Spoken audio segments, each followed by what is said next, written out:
जय हिंद साथियों, आज के इस क्लास में आप सभी का बहुत बहुत स्वागत है। तो साथियों, बिहार पुलिस कांस्टेबल एग्जाम के लिए आज फिर से एक super revision practice set series को लेकर आए हैं, जिसमें साथियों जीके होगा, साइंस होगा, मैथ्स होगा, करंट अफेयर्स का भी क्वेश्चन देखने को मिलेगा और हिंदी व्याकरण के भी क्वेश्चन शामिल है। और आज का सेट आपके एग्जाम के लिए बहुत ही ज़्यादा इंपॉर्टेंट है, इसलिए आप लोग पूरा क्लास को ध्यान से देखिएगा। तो चलिए, रात के 8 बज चुके हैं, फटाफट से आप लोग लाइव चैट के साथ जुड़ जाइए। तो साथियों, आज का पहला क्वेश्चन देखिए, निम्नोक्त में से किसने बंगाल में सरकार की द्वैध प्रणाली समाप्त किया था? Clive, Cornwallis, sir John Shore या फिर D Warren Hastings.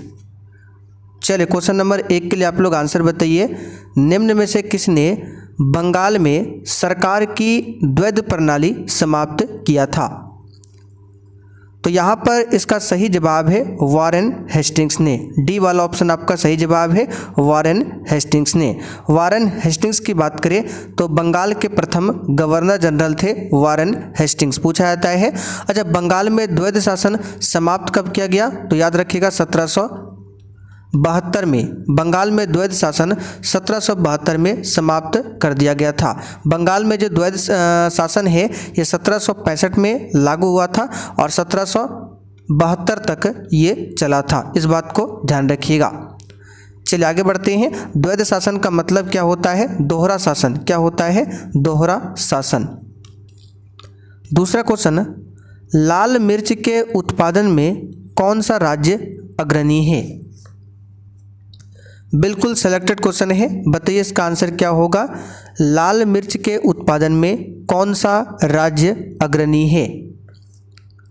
Right answer है आंध्र प्रदेश। ठीक है, बी वाला ऑप्शन आपका सही जवाब है, आंध्र प्रदेश अग्रणी है। अगर आपसे पूछे तिलहन उत्पादन में कौन सा राज्य अग्रणी है, तो तिलहन उत्पादन में मध्य प्रदेश जो है सबसे आगे है। कॉफ़ी उत्पादन में सबसे आगे पूछे कौन है, तो कॉफ़ी उत्पादन में सबसे आगे है कर्नाटक। सोयाबीन उत्पादन में पूछे मध्य प्रदेश। गेहूं, आलू, गन्ना उत्पादन में कौन है? उत्तर प्रदेश। जूट उत्पादन में नंबर 1 कौन है? पश्चिम बंगाल। अच्छा, जूट उत्पादन में अपना बिहार कौन से स्थान पर आता है? आप लोग कमेंट करके बताइए। तो चलिए तीसरा क्वेश्चन देखिए, जनवरी 2025 में सोनमर्ग टनल का उद्घाटन प्रधानमंत्री नरेंद्र मोदी द्वारा कहाँ पर किया गया है? ये करंट अफेयर्स का क्वेश्चन है, बताइए इसका आंसर क्या होगा। और देखिए साथियों, क्लास में हम आपको जो भी एक्स्ट्रा क्वेश्चन बताते हैं उसको आपको ध्यान से सुनना है। तो यहाँ पर इसका सही जवाब है 13 जनवरी 2025 को सोनमर्ग टनल का उद्घाटन नरेंद्र मोदी ने जम्मू कश्मीर में किया है। कहाँ पर? जम्मू कश्मीर में। सी ऑप्शन आपका सही है। अगर आपसे पूछे सेला सुरंग कहाँ पर है, तो सेला सुरंग जो है अरुणाचल प्रदेश में स्थित है। आगे देखिए, क्षेत्रफल की दृष्टि से भारत का सबसे छोटा राज्य कौन सा है? सबसे सिंपल क्वेश्चन है, बताइए। क्षेत्रफल की दृष्टि से भारत का सबसे छोटा राज्य गोवा है। क्या है? गोवा। भारत में शंकुधारी वन कहाँ पाए जाते हैं?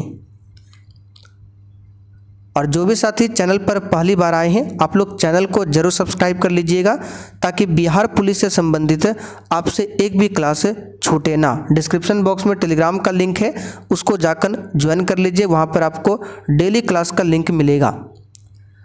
तो इसका सही जवाब है हिमालय। भारत में शंकुधारी वन जो है हिमालय क्षेत्र में पाए जाते हैं। कहाँ पर? हिमालय क्षेत्र में। अब वन की बात करें तो क्षेत्रफल में सबसे अधिक वन कहाँ पर है? मध्य प्रदेश में। लेकिन परसेंटेज के हिसाब से वन पूछे कहाँ पर है, तो मिजोरम में है। कहाँ पर है? मिजोरम में। चलिए आगे देखते हैं, दक्षिण भारत की सबसे ऊंची चोटी क्या है? बताइए, दक्षिण भारत की सबसे ऊंची चोटी क्या है?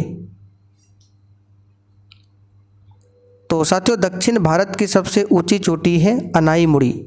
जो कि अन्नामलाई पर्वत पर स्थित है और ये कहाँ पर है, तमिलनाडु में स्थित है। इसकी ऊंचाई 2695 मीटर है। ठीक है, अगर पूछे दोदा बेटा तो नीलगिरी की सबसे ऊंची चोटी है दोदा बेटा। और नीलगिरी पर्वत पर कौन सी जनजाति का निवास स्थान है, तो बता चुके हैं टोडा नाम की जनजाति है नीलगिरी पर्वत पर। और दोदा बेटा जो है दक्षिण भारत की दूसरी सबसे ऊंची चोटी है। गरीबी रेखा के नीचे निर्वाह करने वाली जनसंख्या का प्रतिशत अधिकतम किस राज्य में है? बताइए क्वेश्चन 7 के लिए आंसर। गरीबी रेखा के नीचे निर्वाह करने वाली जनसंख्या का प्रतिशत अधिकतम किस राज्य में है, तो अपना बिहार में है। कहाँ पर है, बिहार में। 2011 के जनगणना के अनुसार भारत में गरीबी पूछे तो 21.9% है। कितना, 21.9%। अगला क्वेश्चन देखिए, भील जनजाति कहाँ पाई जाती है? बताइए भील जनजाति कहाँ पाई जाती है? तो साथियों भील जनजाति जो है महाराष्ट्र में पाई जाती है। कहाँ पर, महाराष्ट्र में। भारत की सबसे बड़ी जनजाति पूछे जनसंख्या के हिसाब से तो यही भील जनजाति है। ठीक है, भारत में सबसे बड़ी आबादी वाली जनजाति भील है। उसके बाद फिर गोंड, संथाल, ये सबसे बड़ी आबादी वाली जनजाति है भारत में। अगर पूछे 2011 के जनगणना के अनुसार भारत में कितने प्रतिशत आबादी एसटी का है, तो याद रखिएगा 8.6% आबादी केवल एसटी का है भारत में 2011 के अनुसार। चलिए आगे देखते हैं। वर्ष 2011 के अनुमान के अनुसार विश्व की जनसंख्या का कितना प्रतिशत भारत में रहता है? साथियों ये जो टॉपिक है जनगणना 2011 एग्जाम के लिए बहुत ज़्यादा महत्वपूर्ण टॉपिक है। इससे हमेशा क्वेश्चन एग्जाम में बनता है। पिछले बार भी लगभग शिफ्टों में यहाँ से क्वेश्चन आया था जनगणना 2011 से, तो इसको ध्यान से पढ़िएगा। तो 17.5% की आबादी भारत में है 2011 की जनगणना के अनुसार। ठीक है, इस बात को ध्यान रखिएगा। दल बदल के आधार पर निर्वाचित सदस्यों की अयोग्यता संबंधी विवरण संविधान की किस अनुसूची में दिया गया है? अच्छा, यहाँ से क्वेश्चन छूट रहा है, आपको बता देते हैं। अगर पूछे भारत में जनसंख्या स्थिरीकरण लगभग कब होने की संभावना बताया गया है, तो 2070 में। कब, 2070 में। तो इसका सही जवाब है 10वीं अनुसूची। ये तो कई बार बता चुके हैं। 10वीं अनुसूची दल बदल से संबंधित है। किससे, दल बदल से संबंधित है। इसे 52वां संविधान संशोधन 1985 के तहत, ठीक है, 1985 के तहत राजीव गांधी सरकार के नेतृत्व में इसे ऐड किया गया था 10वीं अनुसूची को। 9वीं अनुसूची भूमि सुधार से संबंधित है और इसे प्रथम संविधान संशोधन 1951 के तहत ही ऐड किया गया था। फिर 11वीं अनुसूची की बात करें तो ये 73वां संविधान संशोधन 1992 के तहत ऐड किया गया था, जो कि पंचायती राज से संबंधित है। पंचायती राज 24 अप्रैल 1993 को लागू होता है, इसलिए 24 अप्रैल को पंचायती राज दिवस मनाया जाता है। 8वीं अनुसूची ये 22 भाषाओं से संबंधित है। अगला क्वेश्चन देखिए, निम्नोक्त में से किसने उच्चतम न्यायालय के न्यायाधीश तथा लोकसभा अध्यक्ष के पदों को सुशोभित किया?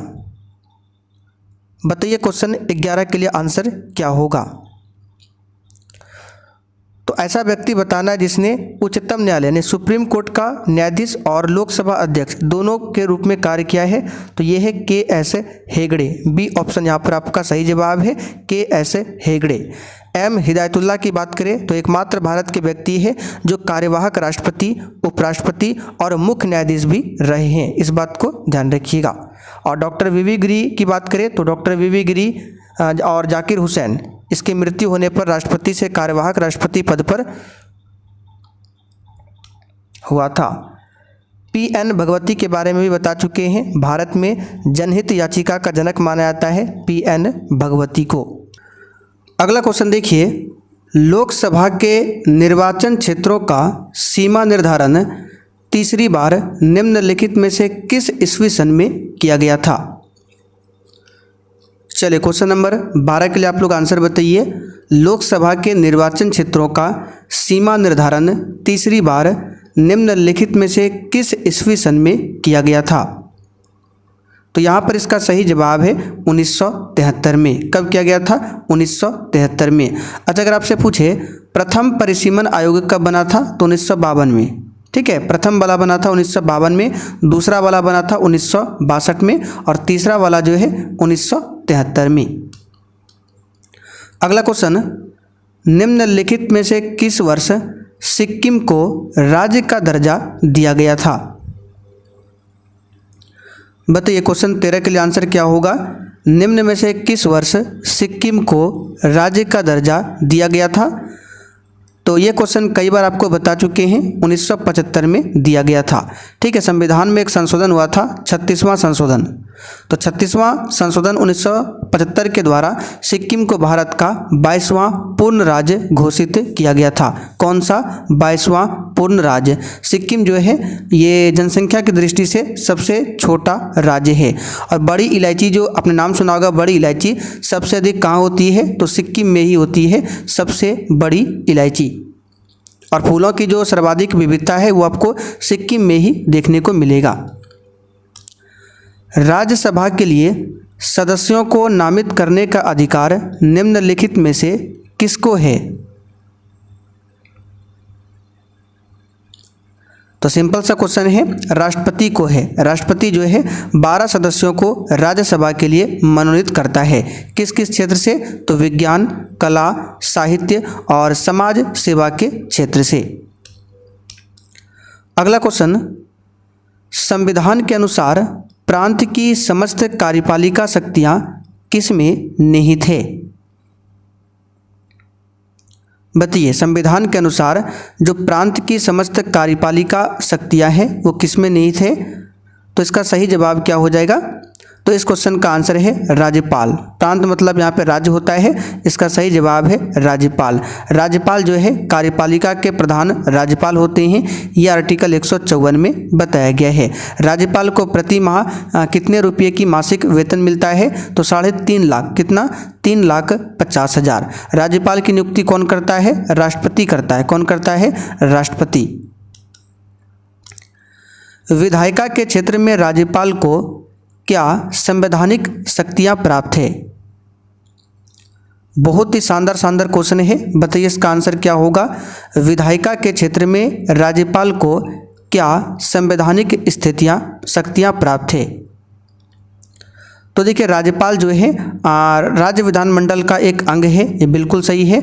यहाँ पर देखिए, विधानमंडल की बैठक बुलाना तथा उसे संबोधित करना, विधान परिषद के 1/6 सदस्यों को मनोनीत करना, अध्यादेश जारी करना एवं विधानमंडल से पारित विधेयकों को स्वीकृति प्रदान करना, ये सभी शक्तियाँ प्राप्त है। डी वाला ऑप्शन यहाँ पर आपका सही जवाब है, ध्यान रखिएगा। अगला क्वेश्चन, बिहार विधान परिषद के सदस्यों की संख्या कितनी है? चलिए क्वेश्चन 17 के लिए आंसर बताइए। बिहार विधान परिषद के सदस्यों की संख्या कितनी है?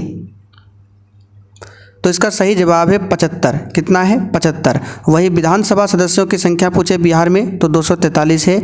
बिहार में लोकसभा सदस्यों की संख्या पूछे 40 है। बिहार में राज्यसभा सदस्यों की संख्या पूछे 16 है। कितना है? 16 है, ध्यान रखिएगा। अच्छा, अगर आपसे पूछे विधान सभा में मैक्सिमम कितना सदस्य हो सकता है? तो 500 और मिनिमम पूछे तो 60। कितना? 60। ठीक है। और वही विधान परिषद की बात करें तो विधान परिषद में 40 से कम सदस्य नहीं हो सकता है और मैक्सिमम पूछे तो उस राज्य में जो विधान सभा होगा उसमें जो कुल सदस्य होगा उसकी संख्या का 1/3 से अधिक नहीं हो सकता है विधान परिषद में। ठीक है। और कम में पूछे 40, मैक्सिमम में विधानसभा के कुल सदस्य संख्या का 1/3। ये सब क्वेश्चन कई बार आपको बता चुके हैं। निम्नलिखित कार्बनिक यौगिक में से किस में आयरन यौगिक से उत्पन्न दाग को निकाला जाता है? इसका आंसर है ऑक्जेलिक अम्ल। टमाटर में भी पाया जाता है ऑक्जेलिक अम्ल। ए ऑप्शन आपका सही है। अम्ल की बात करें, स्वाद में ये खट्टे होते हैं। अम्ल नीले लिटमस पत्र को लाल कर देता है। ठीक है, अम्ल क्या करता है? नीला लिटमस पत्र को लाल करता है। अगला क्वेश्चन, निम्नलिखित में से कौन सा अम्लों का एक विशिष्ट गुण है? बताइए क्वेश्चन 19 के लिए आंसर क्या होगा। तो अम्ल क्या करता है? नीले लिटमस पेपर को लाल कर देता है, जो कि यहाँ पर ए ऑप्शन में दिया हुआ है। इसका पीएच मान 7 से अधिक होता है, गलत है। अम्ल का पीएच मान 7 से कम होता है। केवल यहाँ पर पहला वाला ऑप्शन सही है। विशिष्ट व्यक्ति और साधारण व्यक्ति के वोट का मूल्य होता है, यानी कि एक विशेष व्यक्ति है और एक नॉर्मल व्यक्ति है, दोनों के वोट का जो मूल्य होता है वो क्या होता है? तो सिंपल सा क्वेश्चन है, दोनों का जो वोट का मूल्य होगा वो एक समान होगा। ठीक है, इसमें कोई भी भिन्नता नहीं होगी। यानी क्या होगा? दोनों का वोट का मूल्य जितना विशेष व्यक्ति का होगा उतना साधारण व्यक्ति का भी होगा। इसका आंसर क्या होगा? 1। अच्छा, मतदान का अधिकार जो है ये क्या है पूछा जाता है? तो हमारा कानूनी अधिकार है, मौलिक अधिकार नहीं है। पूछा जाता है एग्जाम में कि मतदान का अधिकार मौलिक अधिकार है या नहीं, तो नहीं, ये हमारा कानूनी अधिकार है। अच्छा, राष्ट्रीय मतदाता दिवस कब मनाया जाता है? आप लोग कमेंट करके बताइए। तो निम्नलिखित में से कौन सा पदार्थ के कणों का अभिलाक्षणिक गुण नहीं है? बताइए, निम्न में से कौन सा पदार्थ के कणों का अभिलाक्षणिक गुण नहीं है?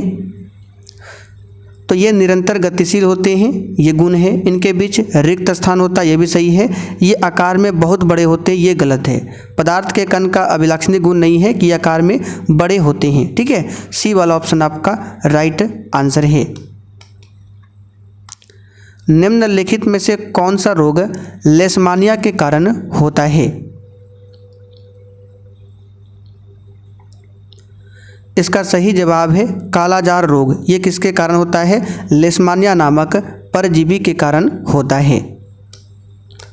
चलिए आगे देखते हैं। एक रम्य उपवन था, नंदन वन सा सुंदर, इसमें कौन सा अलंकार है? तो इसमें उपमा अलंकार है। क्या है? उपमा अलंकार। आगे देखते हैं। मैथिली शरण गुप्त का संबंध आधुनिक काल में किस युग के कवि थे?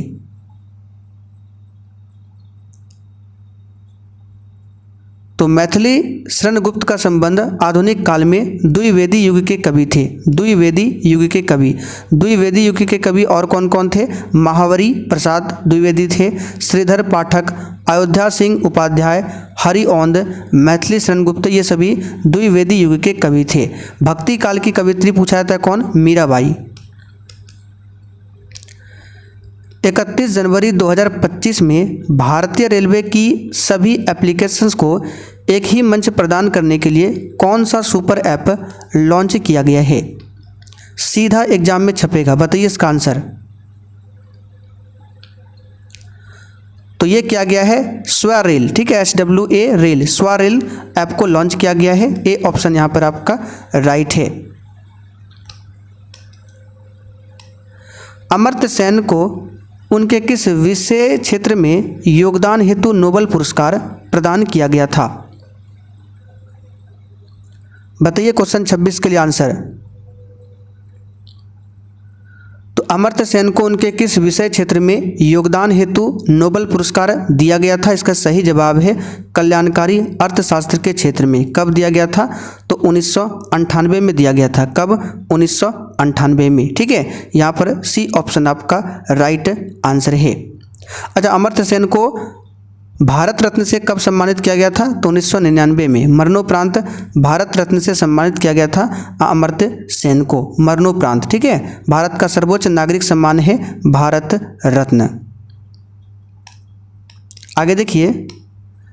भारत में निर्भरता अनुपात घट रहा है क्योंकि? तो भारत में निर्भरता अनुपात घट रहा है क्योंकि यहाँ 15 से 59 वर्ष की जनसंख्या सापेक्षतया अधिक है। 15 से 59 वर्ष की जनसंख्या सापेक्षता से अधिक है। ए ऑप्शन सही है। केंद्रीय बजट 2023-24 की 7 प्राथमिकताएं सप्तऋषि में क्या शामिल नहीं है? तो केंद्रीय बजट 2023-24 की 7 प्राथमिकताएं में सप्तऋषि में हेल्थ सेक्टर जो है ये शामिल नहीं है, बाकी ये सब शामिल है, हेल्थ सेक्टर इसमें शामिल नहीं है। वनस्पति तेल से वनस्पति घी बनाने में प्रयुक्त गैस कौन सी है? तो साथियों, वनस्पति तेल से वनस्पति घी बनाने में प्रयुक्त गैस है हाइड्रोजन। क्या है? हाइड्रोजन। हाइड्रोजन की खोज किसने किया था? हेनरी कैवेंडिश ने। हाइड्रोजन के 3 समस्थानिक है और ब्रह्मांड में सबसे अधिक गैस पूछे तो यही हाइड्रोजन है। हाइड्रोजन रंगहीन, गंधहीन एवं स्वादहीन गैस है। ठीक है, और सभी गैसों में इसका घनत्व सबसे निम्न होता है हाइड्रोजन का। पानी आयनिक लवणों का सुविलायक है क्योंकि उसका द्विध्रुव आघूर्ण अधिक होता है। बी ऑप्शन सही है। अगला क्वेश्चन, इंडिया विंस फ्रीडम पुस्तक के लेखक कौन है?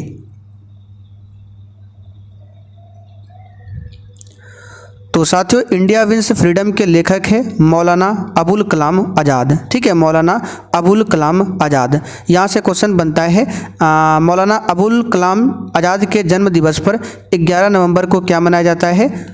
तो राष्ट्रीय शिक्षा दिवस मनाया जाता है 11 नवंबर को।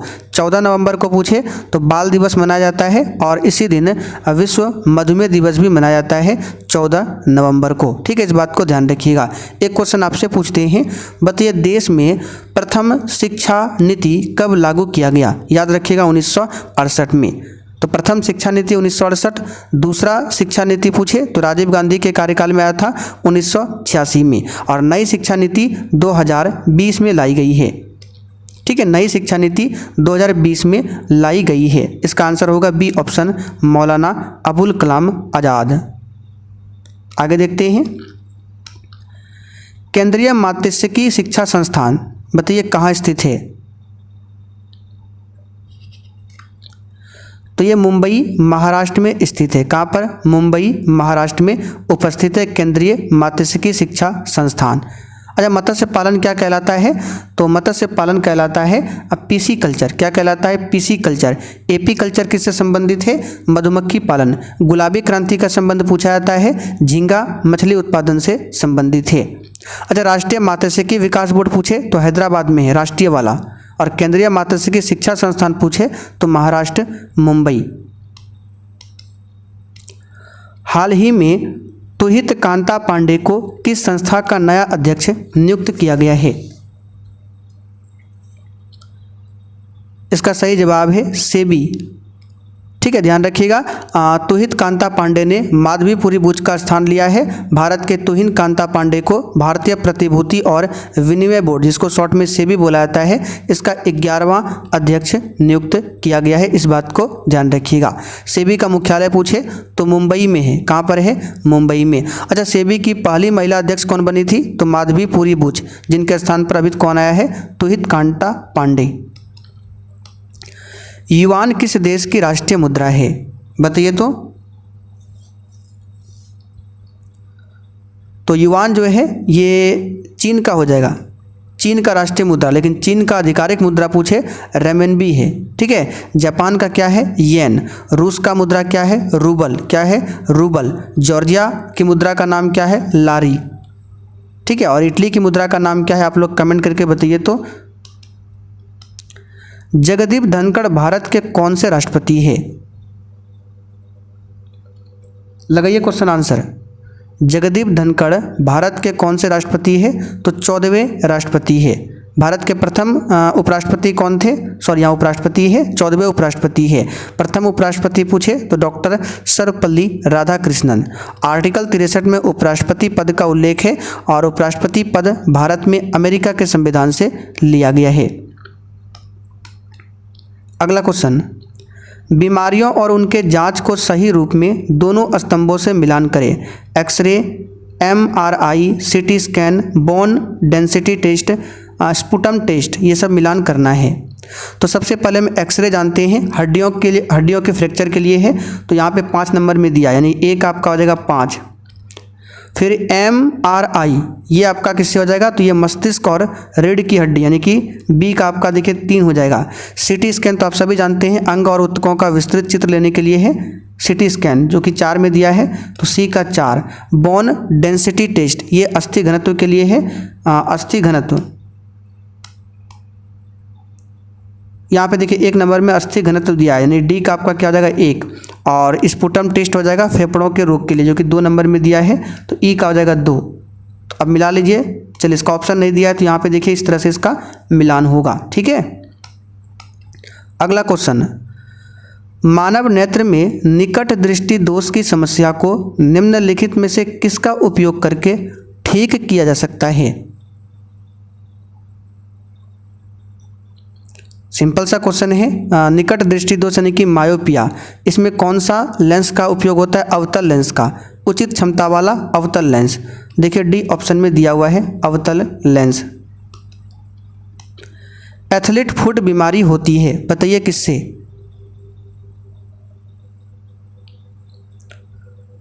तो साथियों ये फम्फूत से होती है एथलीट फुट बीमारी, किससे, फम्फूत से। बी वाला ऑप्शन यहाँ पर आपका सही जवाब है। अगला क्वेश्चन देखिए, बैरोमीटर पठन में अचानक गिरावट हो जाने से निम्नलिखित में से कौन सी एक मौसम दशा इंगित होती है। तो तूफानी मौसम आता है, बैरोमीटर से वायुमंडलीय दाब को मापा जाता है। आगे देखिए, किसी देश की आर्थिक समृद्धि का सबसे उपयुक्त मापदंड क्या है। तो यह है प्रति व्यक्ति वास्तविक आय, डी ऑप्शन आपका सही है। विश्व में सबसे अधिक प्रति व्यक्ति आय वाला देश पूछे तो कतर है, और भारत में सबसे अधिक प्रति व्यक्ति आय वाला राज्य पूछे तो गोवा है। अगला क्वेश्चन, किसी त्रिभुज की भुजाएं 5 मीटर, 12 मीटर तथा 13 मीटर है, तो त्रिभुज का क्षेत्रफल क्या होगा। सिंपल सा क्वेश्चन है, आपने 9th क्लास में भी पढ़ा होगा, 9th क्लास का ही क्वेश्चन है। तो त्रिभुज की 3 भुजाएं दिया हुआ है, यहाँ से आप क्या निकाल लीजिए, अर्ध परिमाप निकाल लीजिए, एस का मान, तीनों को जोड़ के बटे 2, फिर उसके बाद हीरोन का सूत्र जो आता है √s × s - a, उससे निकाल सकते हैं। इसका आंसर बता देते हैं, 30 वर्ग मीटर आएगा, आप लोग निकाल लीजिएगा। अगला क्वेश्चन, बिहार बजट 2025-26 के लिए कुल बजट परिव्यय का आकार है। इसका सही जवाब क्या हो जाएगा, बताइए इसका आंसर। तो इसका हो जाएगा 3,16,895.02 करोड़। इसको याद कर लीजिए डाटा को। अपने खिचड़ी अलग पकाना मुहावरा का अर्थ बताइए। तो अपनी खिचड़ी अलग पकाना, इस मुहावरे का अर्थ है सबसे अलग रहना। 1027 में महमूद गजनबी का अंतिम अभियान कौन सा था। तो ये था सिंध पर, क्या था, अंतिम अभियान था सिंध पर, डी वाला ऑप्शन आपका सही है। महमूद गजनबी ने लगभग 1000 ईस्वी से 1027 तक में भारत पर कुल 17 बार आक्रमण किया था, कुल 17 बार आक्रमण किया था। महमूद गजनबी को बुत सिकन या मूर्ति भंजक भी बोला जाता है, क्योंकि हिंदू धर्म की मूर्तियों को तोड़ता था ये, इसलिए इसको मूर्ति भंजक कहा गया है। उदास शब्द का बहुवचन क्या है। तो साथियों उदास शब्द का बहुवचन क्या होगा, उदासी। इसको याद कर लीजिए, ये क्वेश्चन बन सकता है। दिए गए वाक्य को शुद्ध करें। मोहन ने पुस्तक पढ़ा, तो मोहन ने पुस्तक पढ़ा नहीं होगा, मोहन ने पुस्तक पढ़ी, ठीक है, बी वाला इसका सही जवाब है। आगे देखते हैं, निम्न में से कौन सा एक कथन सही नहीं है। तो तापमान के बढ़ने से वायु में ध्वनि का वेग बढ़ता है, बिल्कुल सही है, तापमान के बढ़ने से ध्वनि का वेग बढ़ता है। ध्वनि की चाल पर दाब का कोई प्रभाव नहीं पड़ता, लेकिन तापमान का जरूर पड़ता है। वायु में ध्वनि वेग दाब पर निर्भर करता है, कौन सा कथन सही नहीं है ये आपको बताना है। आर्द्रता के बढ़ने पर वायु में ध्वनि वेग कम हो जाता, ये कथन सही नहीं है। आर्द्रता के बढ़ने पर वायु में ध्वनि का वेग क्या बोला गया, कम होता है, ये गलत है। आर्द्रता के बढ़ने से वायु में ध्वनि की चाल बढ़ती है और घटेगा तो ये भी घटेगा। अगर आर्द्रता बढ़ेगा तो ध्वनि का वेग भी बढ़ेगा, घटेगा तो ये भी घटेगा, ठीक है, यानी कि समानुपाती होता है। सी ऑप्शन ये सही नहीं है। मेंडल ने मटर के पौधों के साथ अपने प्रयोग में निम्नलिखित में से कौन से प्रमुख लक्षण पाए थे? ग्रेगर जॉन मेंडल को आनुवंशिकी का जनक माना जाता है। उन्होंने मटर के पौधों पर प्रयोग करके वंशानुगति के नियम की खोज की थी, ठीक है।